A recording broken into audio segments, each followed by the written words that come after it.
এই হলো ঘটনা। আর মোটরসাইকেল গতি ছিল অত্যন্ত বেশি, আর ভ্যানের কিন্তু ও আর নিয়ন্ত্রণ করতে পারেনি। এখানে মোড় এই জায়গাটা এখানে আগেও বহুবার অ্যাক্সিডেন্ট হয়েছে।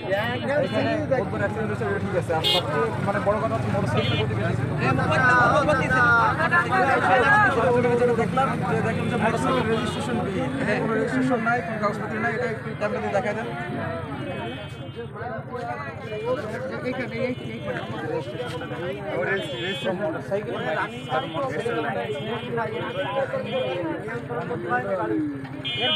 আমাদের এখানে যে তদন্ত কর্মকর্তা রয়েছে তিনি আমাদেরকে যেটা জানালেন যে এই রেজিস্ট্রেশন নাই এবং এই যারা চালক ছিলেন তাদের আপনার ড্রাইভিং লাইসেন্স আছে কিনা সেটা এখনো তারা নিশ্চিত হতে পারে।